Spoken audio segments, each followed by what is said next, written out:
Hello, hello, hello, hello. This is R.C. Blakes, and happy Valentine's Day to you. Happy Love Day. A lot of you religious folk don't like to use the term Valentine, so I'll say Happy Love Day to you. Happy Love Day to you. For those of you that are married, engaged, dating, God bless you, and may this be a memorable occasion for you. For those of you that are not married, have no desire to be married, maybe many of you that have a desire to be married but you're not, have an amazing day, because the true measure of life and happiness is not in the presence of someone else. It's really in finding your identity in God and in allowing God to give you a full and firm understanding of who you are in Him. That's really what it's about. And then once you come to a place of personal fulfillment, it is really then and only then that you qualify to really be to be a spouse or a significant other to someone else. Now, this is impromptu. I just thought to do this a few minutes ago, well, about an hour ago, actually. And I need you to invite some others to come in. I like to talk to people on days like this because I understand that the psyche needs to be adjusted. And I started to just get on here and just really kind of dive into self-identity, self-love, and just kind of purely looking at things from the perspective of what a woman needs. Rather today, let me get something adjusted here. Today, yeah, I think that's better. Today, I'm going to indirectly address women in that these are the things you need to understand. And I'm really addressing men directly. However, my audience is 95% female, so I know I'm talking to women. But what the woman will take from this is what you should understand about what it looks like when you're being loved well. And if you're a guy listening to this, this is direct instruction from, a guy that's a little older. And I've been married for 30 years, going on 31 this year. I've made all of the mistakes. Well, not all of them, because I'll make some more, but I've made a lot of mistakes. And I'm learning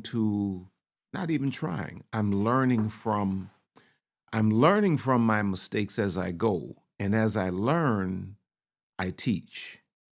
As I learn, I teach. And so this message is for both sides. It's for men. If you're listening, you need to understand how to love a woman well. What does that look like? Understanding that is much deeper than providing financially. That's basic. It's much deeper than pleasing her sexually. Many women are provided for. Many women are pleased sexually who are still not loved well. And for many women, you didn't have a great example of a love affair, in your home growing up. So you don't even know what it looks like. Your mama was not even an illustration of what a woman being loved well looks like. And you grew up believing that it's just about provision and sex. If you provide and you're working to please me sexually, and if you're faithful, that's a good man. Don't get me wrong. Please don't get me wrong. That is not the kind of man that you take and throw away. Say, he ain't, No, no, no. That's a good man. That's the kind of man that is rarely found today.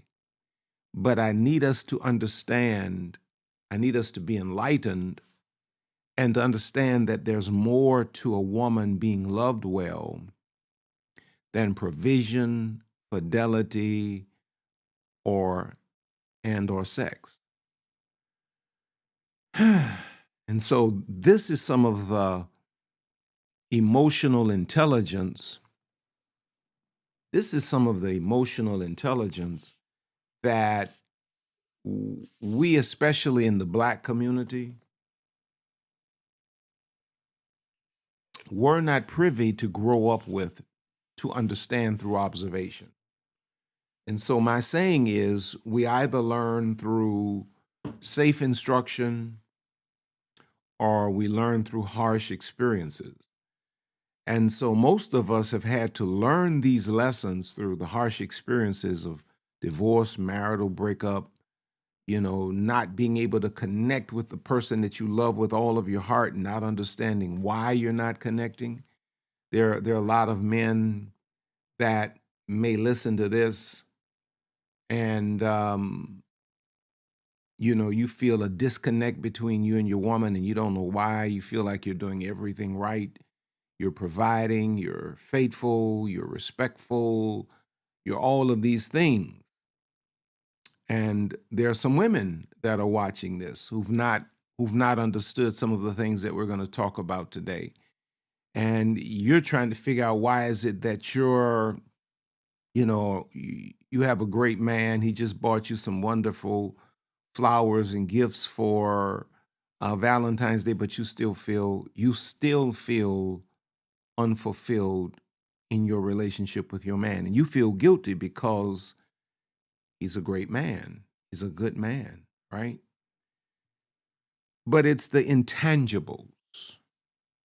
It's the intangibles. And this is what I'm coming to learn. It's the intangibles in a relationship that make all of the difference, especially for the woman, but even for the man, but especially for the woman. It's the intangible assets, it's the intangible deposits that a man is wise enough to make, that puts his woman in a position for her to be her best version as his woman. Wow.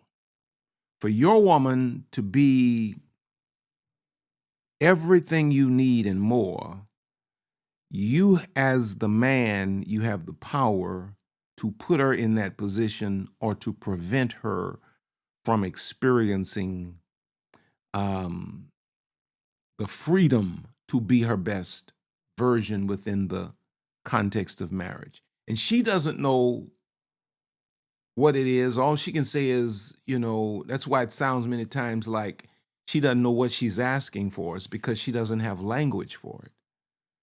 All she can say is, I don't know, it's something you just need to, you missing it. And, you missing it. And you're like, what am I missing? What am I missing? I'm paying bills. I'm coming home. And, and I don't put my hands on you. I don't talk crazy to you. What am I missing?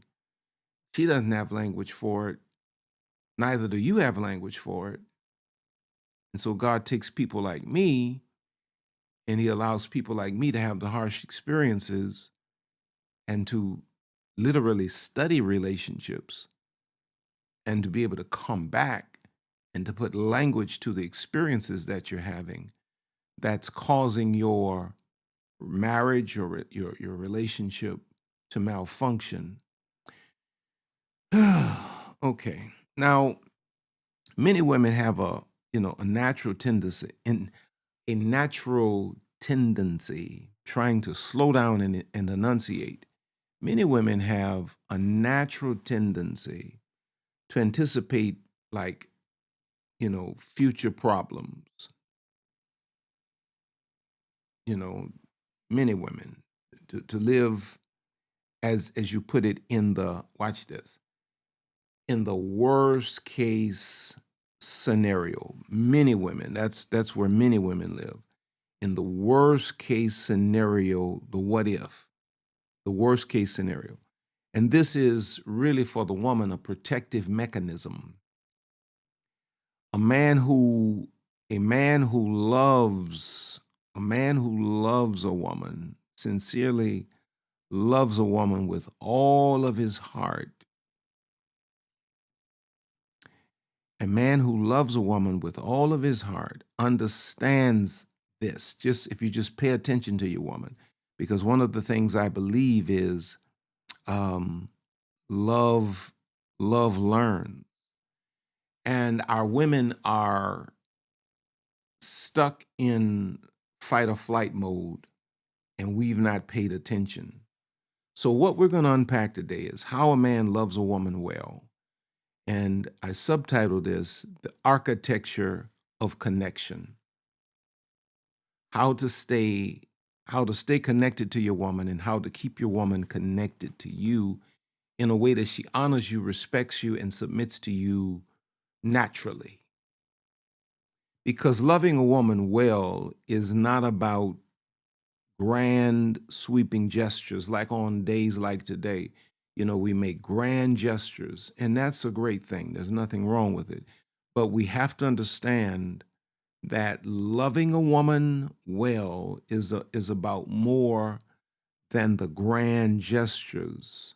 Once a year, twice a year, 3 times a year, Valentine's, birthday, Christmas, maybe anniversary, 4 times.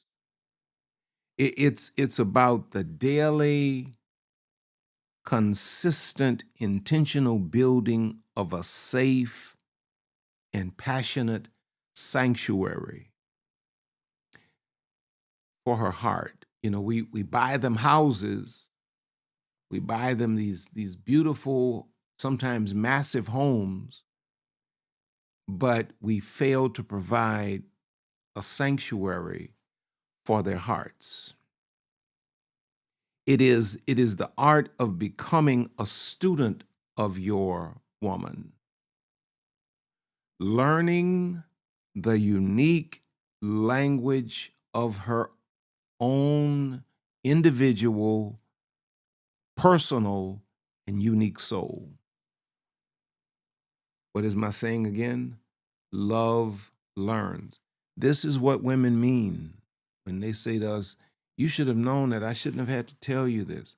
It's because she has indirectly, for many times years, indicated, demonstrated exactly what she needs from you, but you've not paid attention. Now, let me help you now. Let me help you, because I've been the guy to say, "What you mean? What you mean? I'm not a mind reader," and none of us are, right? But here's the thing I've learned about the difference between how we as men love our women versus how they love us. Our women pay so much attention to us. They know exactly what we want to eat when we want to eat it. Now, I know I'm not the only husband that experiences this. I'm thinking about eating something and my wife is cooking it, or my wife just went and bought it. I'm thinking about I want this or that, my wife is getting it, right? It's because when a woman loves, she pays attention. Thank you, Me Pow. Me Pow 27. Thank you so much. What a blessing. Thank you for being so generous. You're so kind. They pay such close attention to us. They know exactly what we need, when we need it, how we need it.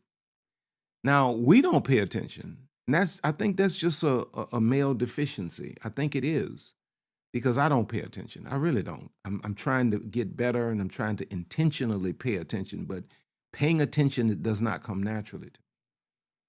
And so, because the woman pays so much attention to us, and the woman knows us so well, because she pays attention to us, she expects that we should do the same. So when she says, "You should know this," she's not just being difficult.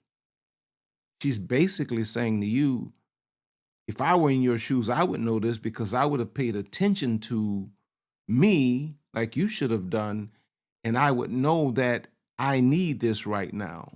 But you don't know this because you've not paid attention. We got to pay attention because love learns.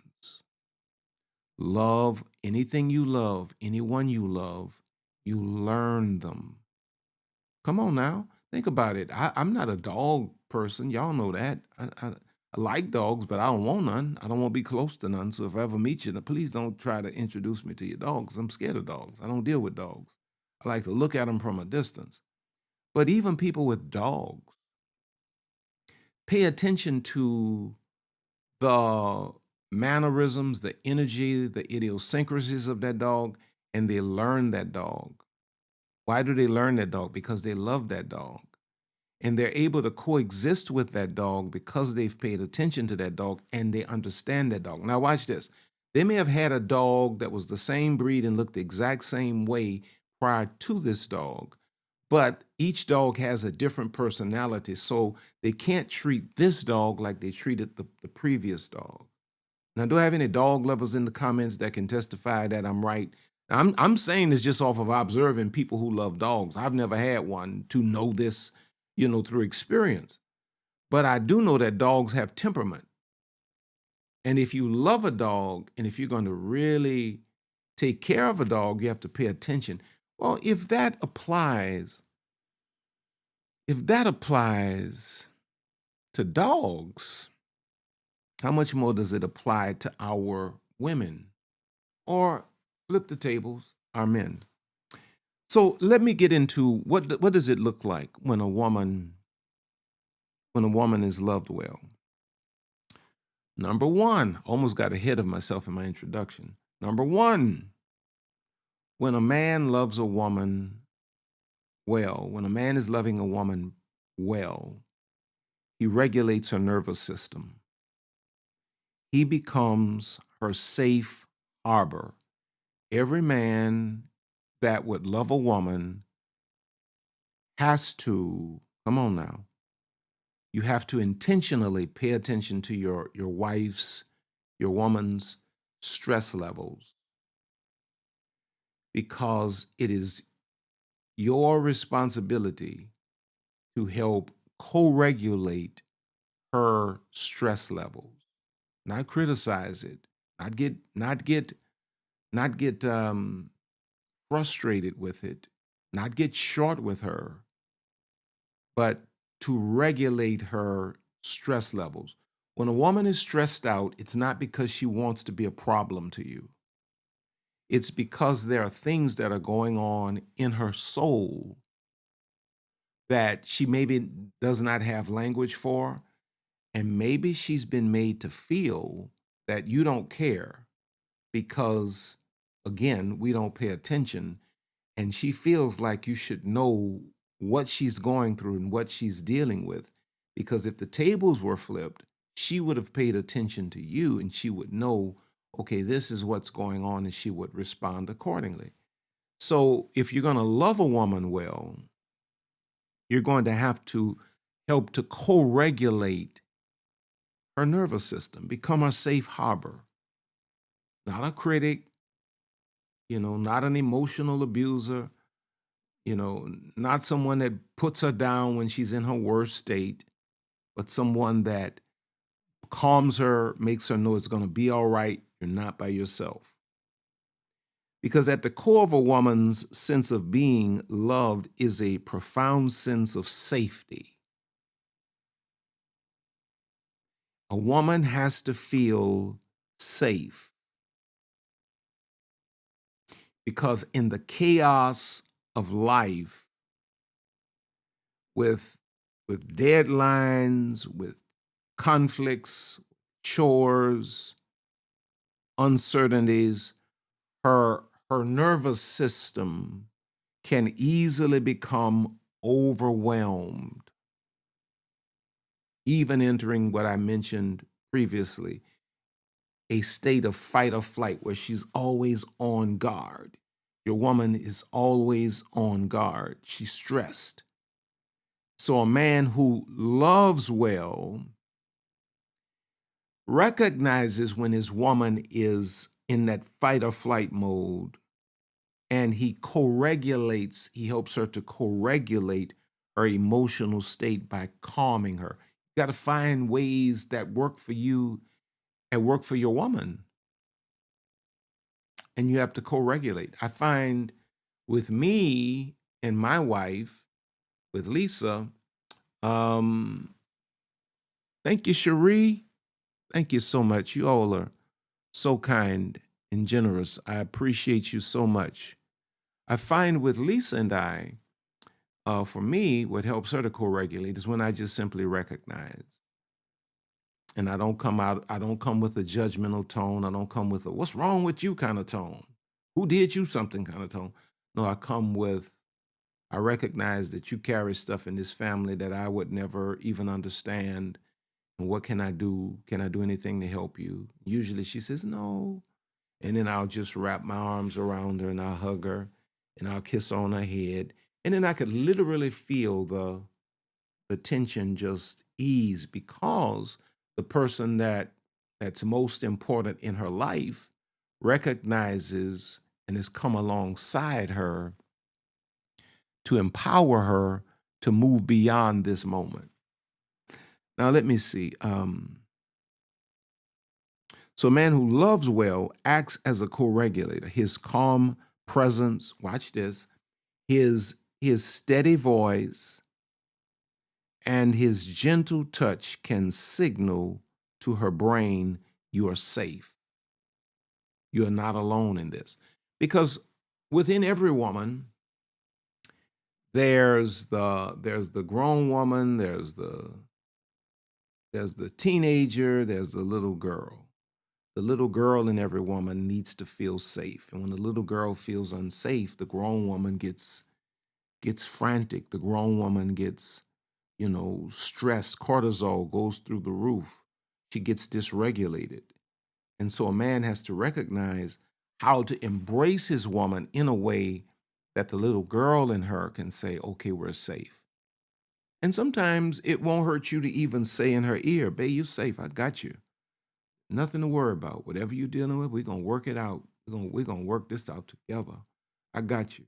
You need some help? What do you need help with? What do you need help with? You know?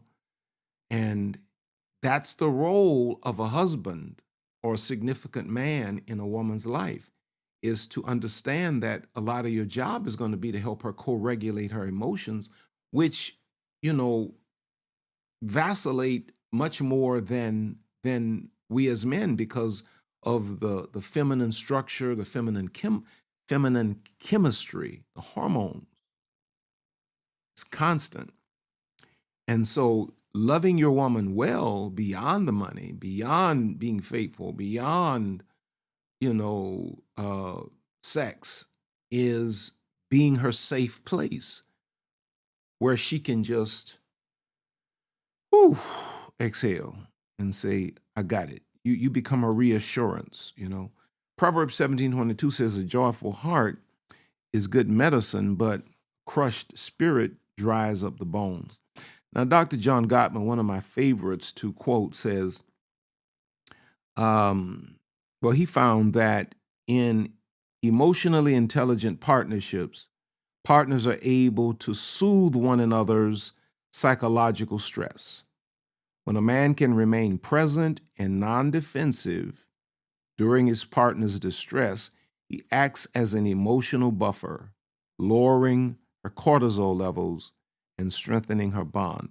What usually happens with us when our women get to this point where they get stressed out, we get offended. We feel like they're being disrespectful. You're being disrespectful because they're having a moment. She's not really being disrespectful. She's just the tea kettle that's whistling. The temperatures, it's too hot. It's too much, and she's like blowing off the steam. And that's not a time for you as the man in the family, in the relationship, in the marriage. That's not a time for you to get offended and assume that she's being disrespectful. That's a time for you to understand, okay, this is a point where it requires ministry. And you simply embrace her. Now, how is this done? These glasses don't work the best. So if you see me flipping them, if you wear glasses, you know what I'm talking about. Some of them, the way they cut the lenses, it just doesn't work. Um, how is this done? When she's upset, resist the urge to problem solve immediately. Boy, that was a big discussion in Royal's marriage ministry a few months ago. I asked the women, I said, when y'all want to go through a whole list of things, and I was sincerely asking as a man, I said, y'all want to go through a whole list of things, about a problem you have. You got 10 things you want to discuss. And I said, by point two, by the time you get to the second thing, we already have the solution. I said, can we just interrupt you and give you the solution rather than going through the next 8 points you want to talk about? And the whole room, all of the women said, no, we don't want the solution at 2. Let us finish talking about everything we want to talk about. I said, even though I have the answer to your problem at 2, they said, no, we want you to listen to everything. Big deal here. I can't tell you I understand it because I ain't a woman. Me as a man, if you can solve my problem at 2, I'm good. We ain't got to talk about nothing else. But for a woman, when she's upset, resist the urge to problem solve immediately. Instead, take a deep breath, soften your face. We got to watch our facial expressions with our women. Soften your face and offer just a gentle touch and a listening ear. How is this done? Speak in a calm, low tone and say something like, I'm here. We're going to get through this together. Create a home environment that feels like a retreat from the chaos. Soft lighting, minimal noise. I like homes that smell well, so I invest a lot of money in diffusers and stuff like that. I just, and a welcoming presence. This is some of the just ideas of how to help your woman as her husband, as her man, to co-regulate her nervous system, because that's a part of loving a woman well. Number 2, and I kind of alluded to this, but let me just make a whole point of it. Listening to the rambling. What sounds like rambling to us is processing. Learn to sit patiently, actively listen to what sounds like rambling from your woman. Don't fix, just be there. Why is this important? A woman processes the world externally. You got to pay attention to women to understand this. A woman processes the world externally. When she comes home and begins to talk about her day, unpacking conversations, frustrations, and worries, it may sound like rambling. And it does sound like rambling to us. Like, okay, get to the point. Spit it out. We was in marriage ministry in Houston, and one of the husbands said, he told his wife, spit it out. Because she was going on and on and on. And everybody said, all the men said, bro, you can't do that. He told his wife, spit it out. Oh my God. Back to my point. Let me see if I can find my place. Sounds like rambling. To a solution-oriented masculine mind. All we want is the solution. The woman wants the expression. But she is not presenting a problem for you to solve. Took me the longest to learn this. But she is, where did I leave off at? But she's not presenting a problem for you to solve. She is releasing stress hormones through the act of verbalization. Watch this. And to cut her off with a solution is to invalidate the process. To listen is to love.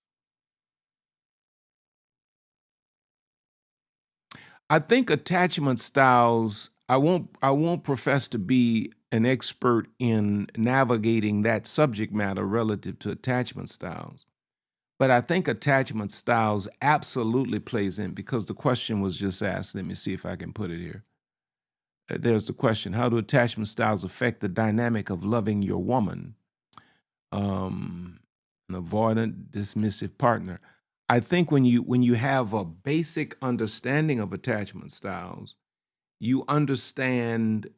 I think attachment styles make us understand the needs and the bandwidth of our person.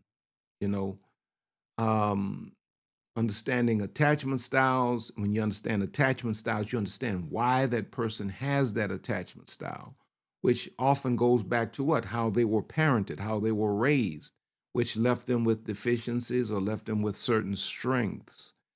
And so when you understand attachment styles, it gives you grace for your partner to be able to circumvent, to navigate the assumptions that often play into relational dynamics when people don't have any knowledge of attachment styles. See, if I don't know if I don't know that you've been abandoned and all of that, and you've been rejected as a child, now I don't understand why you get so stressed out and broken when I say, okay, I need a moment, and I go and get in my car and I drive away, and you're in a full meltdown. Well, you know, I hope that answers your question somewhat. I don't toy around with that area because I'm learning the dynamics of attachment styles. But I think that what I just said is accurate. Any mental health professionals in here, if you want to lend your voice to that, please feel free to do so in the comments. I will not be offended. This is a learning environment. We're here to learn from one another. Sometimes I learn more in my sessions with you, especially when I'm live like this, than I do when I'm doing the actual teaching. But to cut her off with a solution when you feel like she's rambling is to invalidate her process that she has to go through to allow her what? Nervous system to calm. See? And to listen, there it is again. That's a powerful statement to remember. To listen is to love. To listen is to love. James 1:19 says, "Let every person be quick to hear, slow to speak, slow to anger." So much psychological wisdom in that, relational wisdom in that, emotional wisdom in that. Every person be quick to hear, slow to speak, slow to anger. Henry Cloud um, says often when women talk about problems, they are seeking connection and empathy, not counsel. A man who listens without interrupting is saying, I value you and your experience more than I value my own need to be the expert.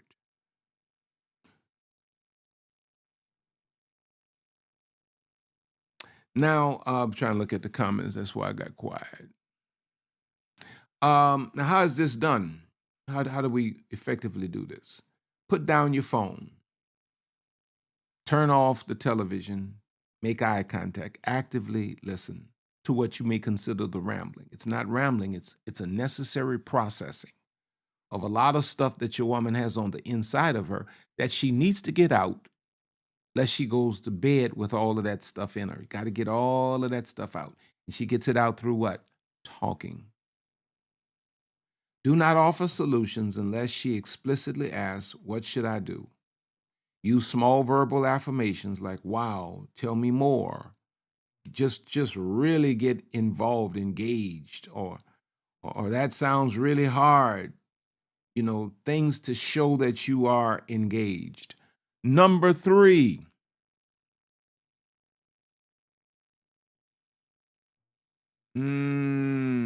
yeah, let me see. Here's a good one here. This is such Great information. I struggle with CPTSD, and some people think you are being difficult on purpose when it's just residue of trauma. Exactly right. Which means what? You have to have a man that knows you, understands you, and is going to be patient enough to love you for who you are. My wife, um, same thing, I would imagine. Same thing. And we've been married 30 years, and there's still residue from it. There's still things that, you know, trigger her. And there's still things that I have to know how to circumvent. But I love her enough to do. And I'm wise enough to learn what she needs and give her what she needs. Okay, number 3, touch her. This is when a woman is loved well. Touch her uh in non-sexual ways.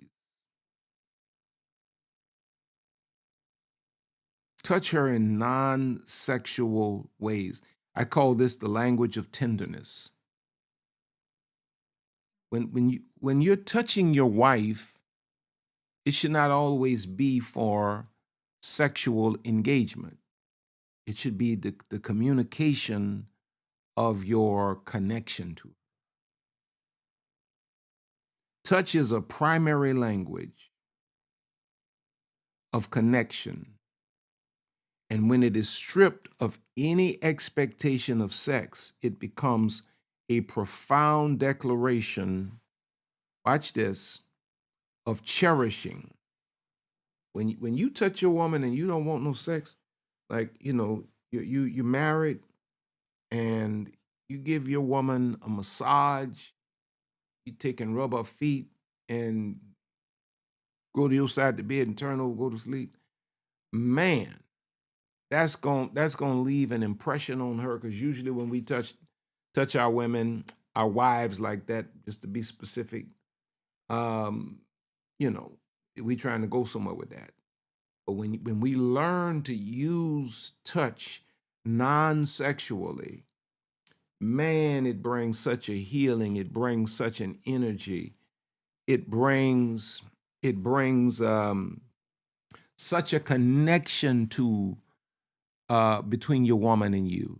Now, you rub her back, you rub her feet, and go on to your side, go to bed. Well, likely she's gonna be waking you up, because it's going to do that much for her.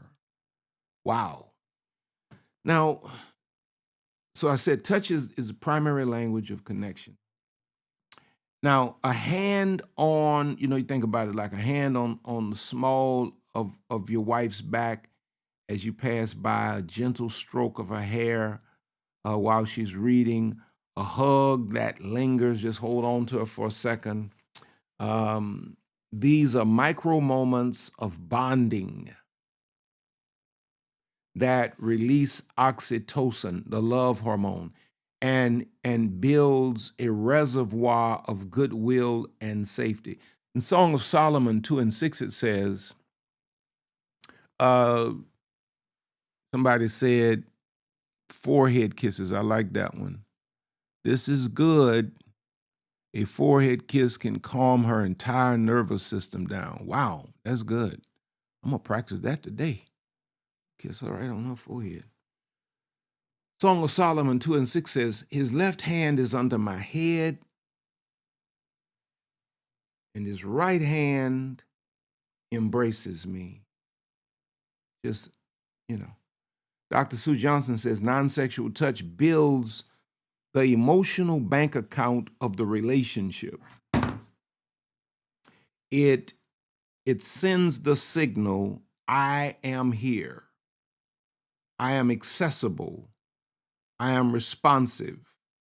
And this creates a secure bond, making a woman feel wanted for who she is, not just for what she can provide sexually.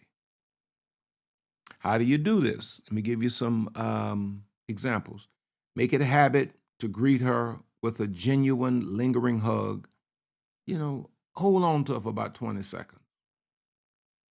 when you come home. Just hold on to her. Reach for a hand while walking, even watching TV, sitting in church, lying in the bed. Just reach over and hold her hand.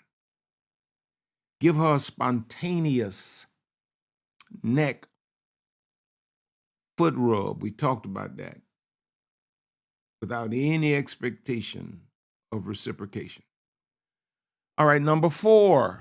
I'm taking longer than I thought. I know y'all got dates and all of that. Well, let me hurry and get through this here. Number 4, answer.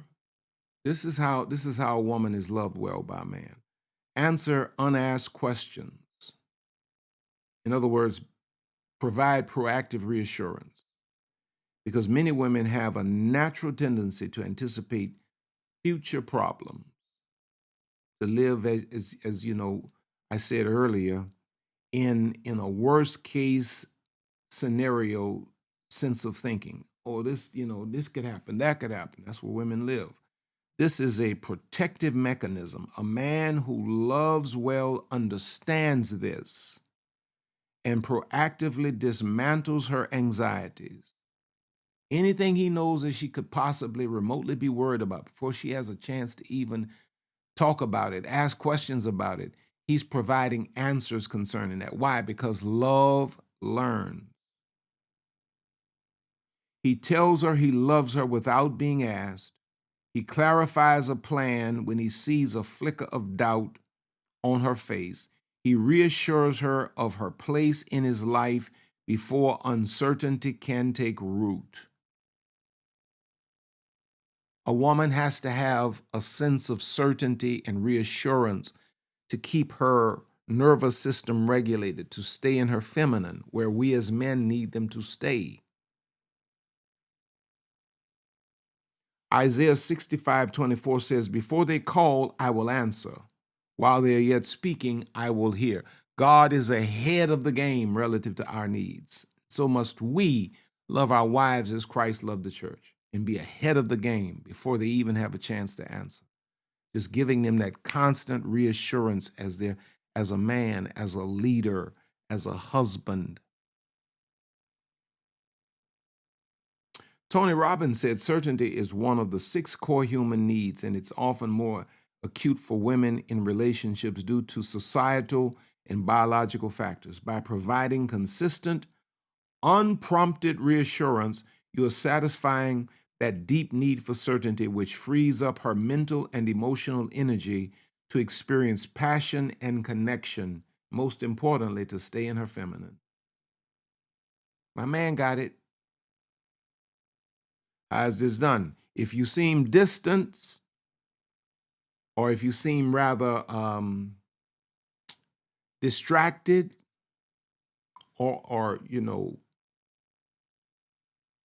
she seems distant or distracted, proactively say, I'm just, tired. She feels distant from you because you may be in a mode where you look like you distant. You gotta communicate. I'm just tired from work, but I love you and I'm glad to be home with you today. That's one of the things that I learned to practice with Lisa early. When I would have those seasons, I would say to her, "Hey, babe, I'm gonna be looking a little weird, acting a little weird. It has absolutely nothing to do with you. You are amazing. I love you. Just give me some grace, and I won't be in this place long. But it has absolutely nothing. I'm just processing some stuff I'm trying to work through." And her next thing was, "Is there anything I can help you with?" And I would either say yay or nay. But if I sat there in the house and didn't say nothing for a day or two, she ain't said, she didn't take it personally. She wasn't moved by it because I what? I reassured her. Frequently remind her of your commitment with simple phrases like "I'm not going anywhere" or "You stuck with me." And our marriage is it's our marriage. The saying um, divorce is never an option, but homicide is. Lord, that's just a joke. I know some of y'all can't take jokes, but in our house, divorce is not an option, but homicide is always. Number 5, this is how a woman is loved well. Make her feel, watch this, make her feel sexy. I call this the gaze of adoration, by the way you look at her. Just, as a man, just look at her. You know what happens as we grow older with women, not old in the sense of old age, but old in the sense of the relationship, going for a length of time, is we become so familiar with them that we don't really see them like we used to see them. And so we don't look at them like we used to look at them. And they internalize that. And they begin to feel like they are not attractive to us anymore. They're not beautiful to us anymore. And so a man that loves a woman well understands how to minister to her on a psychological level. And so there are times that your woman should catch you just looking at her. Just looking at her. A woman's sense of desirability is intricately tied to how she is seen, not just looked at, but truly seen by her man. And this is cultivated through a certain look in your eyes that communicates she still captivates you, through unexpected text messages during the day that say, I'm thinking of you, and through sincere compliments about her appearance that focus on her unique beauty, paying attention to when she's wearing something new. Oh, that looks good. I love that. That's new. Yeah. That's beautiful on you. We got to say those things because as men, watch this, and ladies, hope you hear me when I say this. We think it. We think it. We're like, ooh, in our minds, we're like, ooh, my wife is hot today. But very few of us know how important it is to say it. It's not that he's not thinking it. Nobody's ever taught him to say it, that you need to hear him say it, that nobody's ever taught him that you did all of this. You put all of this together because, of course, you respect and love yourself and you want to present yourself properly to the world. But sometimes even ahead of that, you sometimes you don't even feel like it. You do all of that because you want him to be proud and you want his approval. And he's sitting there thinking it, oh, she's hot. And he never says it. Only thing come out of his mouth is, you ready to go? You ain't ready yet? Come on. Now you've taken it what personally? Song of Solomon 115 says, behold, you are beautiful, my love.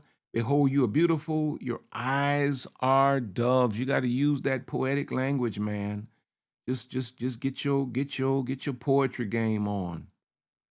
John Gottman again says, in a long-term relationship, it takes intentional effort to maintain the positive illusion, to continue to see your partner through the admiring eyes you had when you first fell in love, verbalizing that admiration, both in private and in small, consistent ways, is the fuel for a vibrant, romantic life. When you're in certain rooms with people, whisper in your wife's ear, you're the most beautiful woman in here. I got the most beautiful woman in here. And she gonna grin. Yeah, I promise you. For that matter, my wife is calling me. Let me see what she's saying. Hello, I am. This is your Valentine. I would like to speak to my Valentine. You're speaking to your Valentine and you're speaking to the world at the same time. I'm live. Okay. Hello, world. I'm just calling from my Valentine world. You on your way home?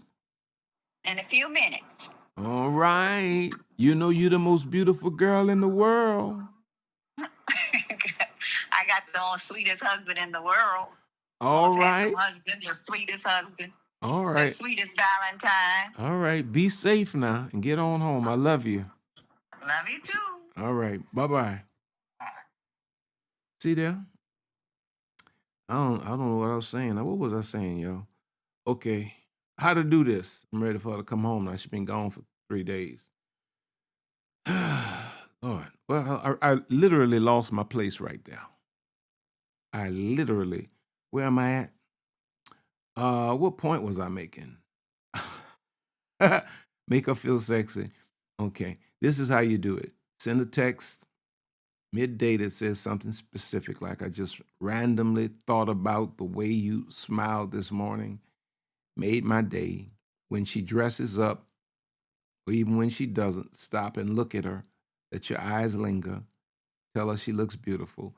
Compliment more than her looks. Admire her mind, her strength, her kindness, her laughs, and her contributions to the family. And then number 6, and finally, adore her publicly. Wow, okay. The world must know you choose her. The world, I need every woman to send this to every man you can find. The world must know you choose her. Adore her publicly. That's why I publicly acknowledge my wife. That's why I publicly love on my wife. A wife needs that. That's a part of loving a woman well, making everybody know this is who I choose. This is my wife. This is my woman. This is my lover. This is it. I don't need nothing else besides this. This is it. Private love is essential. Private love is essential, but public adoration is its powerful, validating counterpart. It means speaking highly of her to your friends, family, and colleagues. It means holding her hand, putting your arm around her, and making it clear to the world that she is yours and you are proud of it. It tells her and everyone else that your commitment is not a private arrangement, but a public reality. In Proverbs 5:18-19 says, let your fountain be blessed and rejoice in the wife of your youth, a lovely deer, a graceful doe. Let her breaths fill you at all times with delight. Be intoxicated always in her love. Henry Cloud again says, public displays of affection and affirmation are powerful attachment rituals. They signal to your partner and to the world, this is my beloved and I am committed to her. This fulfills a deep-seated need for honor and respect, and it solidifies the couple's identity as a we in the eyes of their community. How do you do this? When you're with friends or family, bring up something impressive or kind she did recently. Hold her hand or keep your arm around her in public settings, on social media, or in group conversations, or on live streaming. Refer to her with terms of endearment and make it clear that your favorite place is by her side. That's what I was inspired to do on this Valentine Day 2026. This is what I was inspired to give you today. How a woman loves, or how a man loves a woman well. I hope that some men will listen to this and follow suit, and I pray that you as women mark down everything that was said and you understand what it means to be loved well. To be loved well is more than trips, cars, bags, money, hotels. That's not being loved well. I mean, it's great, but there are people who can't afford those things, who love their wives well. And there are women who have all of that stuff I just mentioned who are not loved well. They are empty on the inside. They got all of these trappings, but they're empty on the inside. And there are men who are just average guys who know how to love their women well, and their women are the wealthiest women in the world internally. So my prayer is that you understand what it is you really, really, really, really, really should be looking for in a man. Now, listen, tomorrow at New Home Church, Houston, Texas, I'm going to be teaching tomorrow, since this is like Valentine's, I call this Valentine's Weekend Sunday. I'm talking about God's divine strategy for you finding love. God's strategy. And I want you to invite your friends, groups. Doesn't matter what your ages are.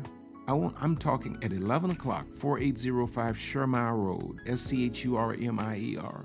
I'm talking about God's divine strategy for finding love. The right kind of love.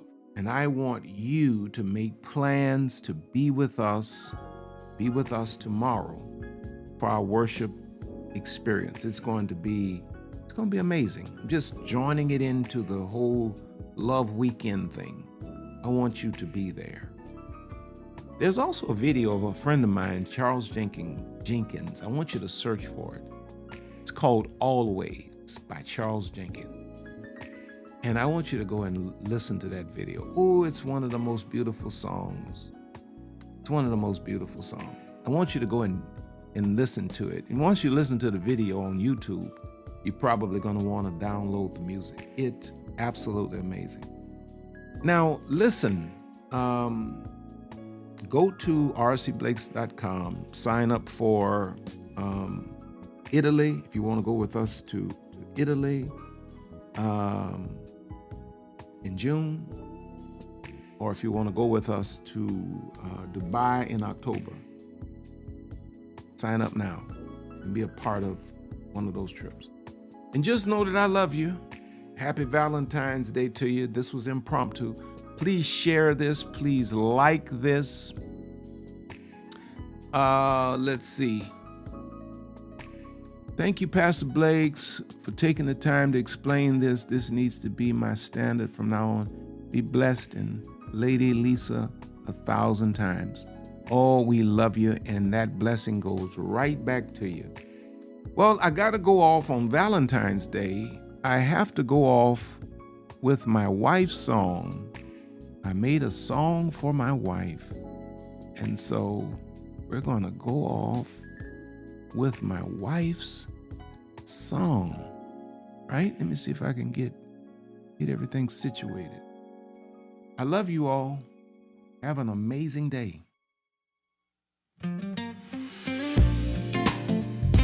Happy Valentine's Day to you. I'll see you tomorrow at New Home Church.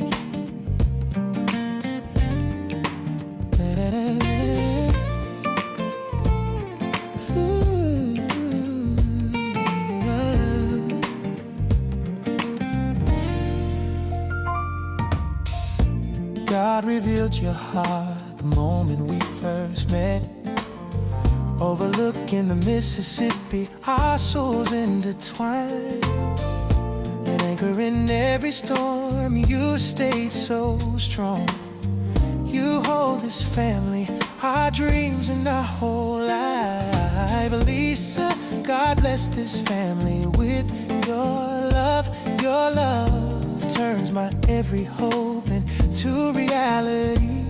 A constant friend through every trial and moment. God's hand has guided all the life we share. Ooh, yeah. Oh, you lift my dreams and believe when I falter. Serving with grace, you always put others first. We married on October 1st, 1995. Built churches and empowered broken-hearted women worldwide. Lisa, God bless this family with your care. From New Orleans to every path we have walked. Ooh, raising children and traveling the world together. God's love has guided every step we have taken. Oh, you are the prayer my spirit longed to find, the missing word my mind could never express. My soulmate, my person, my precious China doll. No life is complete without the gift of you. Lisa, I love you more than words could ever say. You are the answer God placed deep in my life. Every heartbeat echoes truth of our strong bond. Forever my soul celebrates the gift of you.